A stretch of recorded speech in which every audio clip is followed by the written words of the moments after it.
Alam mo, Rosan, grabe yung pinagbago mo nung una namin ikaw makita. Okay.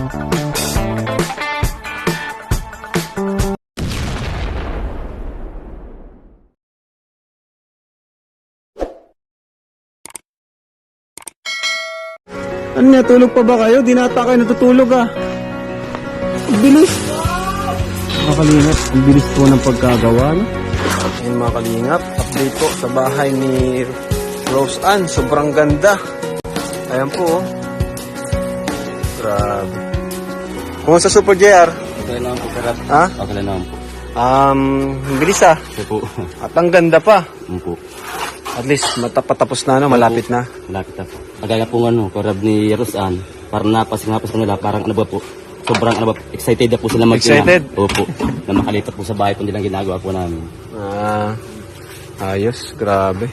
At least ngayong Pasko, maganda yung bahay nila. Bagong ano po. Tapusin nyo bago magpasko, ha? Ay, kaya na po. Kaya naman, bago magpasko. Sama po overtime po. Sige. Ayan, Rose Ann. Grabe, napakabilis ng bahay nyo, ah. Kaya Ibang nga, klase ang mga karpentero natin talaga, no? Anong naramdaman mo ngayon, Rose Ann? Malapit na yung bahay mo. sobrang saya po. Kasi mabilis na. Mabilis na kami makalipat ni Mama. Parang tumataba ka na rin pati, Rose Ann. Tumataba na si Rose Ann. Alam mo, Rose Ann, grabe yung pinagbago mo nung una namin ikaw makita. Kaya nga po, kung di dahil Grabe, po sa inyo, di po ako mataba. Nag-glow up ka pati. Nagkinis. Dati kasi palagi ka nagtitinda ng walis, eh, no? Kaya, Nasa may tabing kalsada to. kung hindi po ako natulungan ng kalinga, kung hindi dahil po sa inyo, di mo po ako magiging ganito. Nag-glow up ka talaga, Rose Ann. Tsaka po yung sa pagkain na sustentuhan na po. Mm. Tapos sa pang-araw-araw na gastusin na, ano na po namin. Tapos magiging mayaman ka na. Ay, May bahay ka na. grabe. Sa tulong po ninyo yan sa amin. Kaya, salamat. Tapos baka magka-love life ka pa. Alo. Ay, sino ba yun? Grabe. Pero ano masabi mo kay Sed? Anong napansin mo?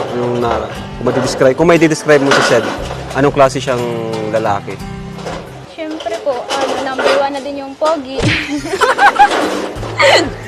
Tapos, ay, may respeto po sa May respeto. sa babae. Tapos, madali lang po siyang pakisamahan. Mabait ano?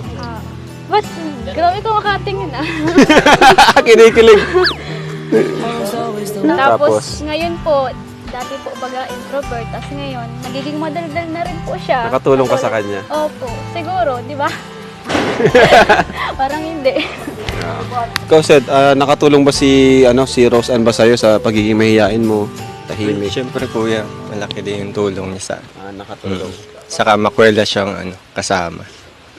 Kaya nag-enjoy din ako kaya masaya pag andito rin sa Rosa. Pag yung kayong dalawa na lang, baka mas lumabas yung tunay na ugali.